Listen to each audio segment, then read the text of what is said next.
Bom dia, senadora, aos demais da mesa, a todos que participam desta importante audiência pública para tratar, mais uma vez, deste tema que consideramos de relevante importância na discussão, que envolve também os direitos dos povos indígenas, quilombolas e outras populações tradicionais no Brasil. Tentar ser bastante objetivo na fala, começando por externar 3 grandes preocupações que, enquanto organismo de apoio aos povos indígenas no país, tem nos assolado em relação a esta temática, a esta norma jurídica, né, como bem frisado nas falas anteriores, vigente e vinculante em nosso país, mas que, e essa é a primeira grande preocupação, não está sendo aplicada no país. Este é um fato, do nosso ponto de vista, não está sendo aplicada esta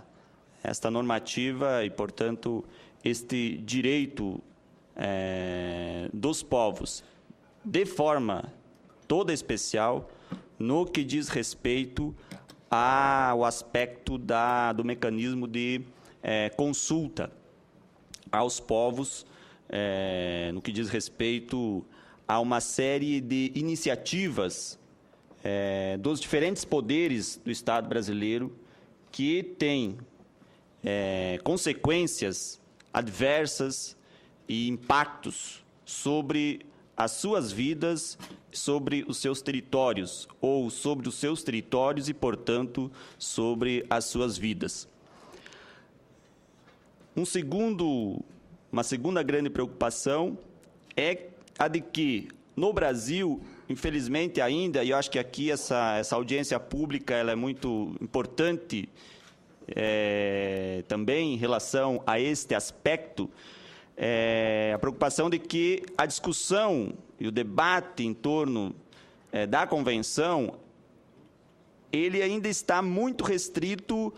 à questão do poder executivo no país. Quando também frisado nas falas anteriores, a aplicação da convenção deve se estender de forma especial também ao poder legislativo. O poder legislativo, que todos têm acompanhado, tem tratado de uma série de instrumentos legislativos que, na sua imensa maioria, têm caráter negativo em relação aos povos indígenas, de forma especial, mas também aos quilombolas. Os povos indígenas têm se manifestado, inclusive, com bastante insistência em relação a isso, as entidades de apoio também, né, uma vez que existe, por meio desses instrumentos legislativos, do nosso ponto de vista, um processo de ataque sistemático e violento aos direitos consignados, inclusive na Constituição Federal brasileira, direitos especialmente relacionados à questão territorial dessas populações, desses povos. E nenhum desses casos, senadora e os demais, nenhum desses casos nós temos observado qualquer tipo de iniciativa por parte do Legislativo brasileiro na perspectiva de atender e de respeitar a Convenção 169. Ficamos recebendo agora, de repente depois a Érica pode explicitar melhor, inclusive da existência de um parecer legislativo na Câmara dos Deputados que se contrapõe frontalmente à Convenção 169. E esse parecer, de imediato, podemos fazer a leitura de que foi escrito exatamente para desqualificar, digamos assim, esse direito e eximir o Poder Legislativo de consulta aos povos em relação a alguns desses instrumentos, de forma especial em relação, por exemplo, ao PL 1610, né, que trata sobre a questão da mineração em terras indígenas. E isso é extremamente preocupante. É extremamente preocupante também, e aí a terceira grande questão, que nós temos observado e tem se aclarado cada vez mais, uma tentativa de minimizar a extensão da aplicabilidade da Convenção 169.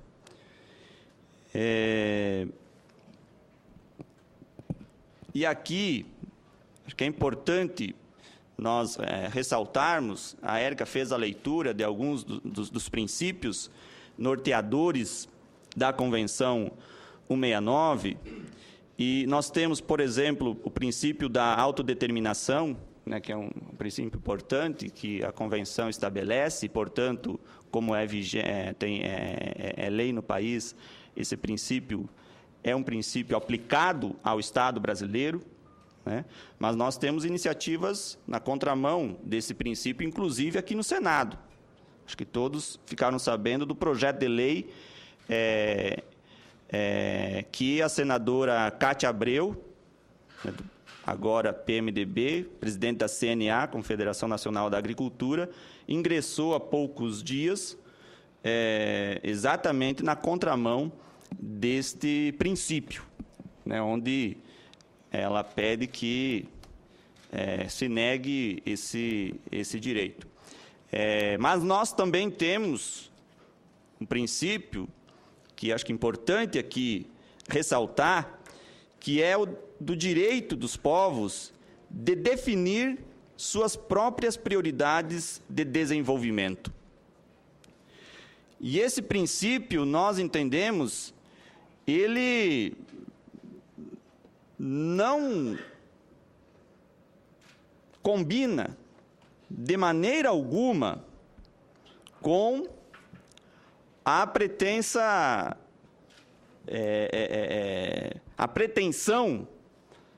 do governo brasileiro de acordo com o que, e aí eu trago aqui e quero fazer uma contraposição a esse aspecto da fala do Tiago, que representa a Secretaria-Geral, que na explicação aí dos passos do processo de consulta, informou que, na hipótese de existência de contrassensos ou de não viabilização de consensos, a decisão seria do governo. Nós temos dito, e isso tem nos preocupado muito, do risco de que a Convenção 169 seja politicamente transformada ou seja restringida a um mero ato formal, semelhante, por exemplo, ao que está acontecendo com as audiências públicas que são realizadas por ocasião dos procedimentos de licenciamentos necessários para a construção de empreendimentos hidrelétricas, rodovias, mineração e assim por diante. O risco de que a Convenção 69 seja transformada num instrumento ou num mero instrumento de convencimento das populações locais afetadas para que aceitem os projetos de governo previamente decididos em instâncias de governo. Acho que esse limiar que está posto no Brasil é que nós não podemos aceitar e, portanto, nós discordamos da fala de Tiago nesse aspecto, quando ele falou que haveriam já alguns consensos dentro do processo que estaria sendo construído em relação à regulamentação, se é isso que entendi, da regulamentação da Convenção. Em relação a isso, inclusive, tem toda uma discussão envolvendo, de forma especial, os povos indígenas, uma vez que, desde a publicação da Portaria 303, pela Advocacia Geral da União, os povos indígenas têm dito e reiterado que não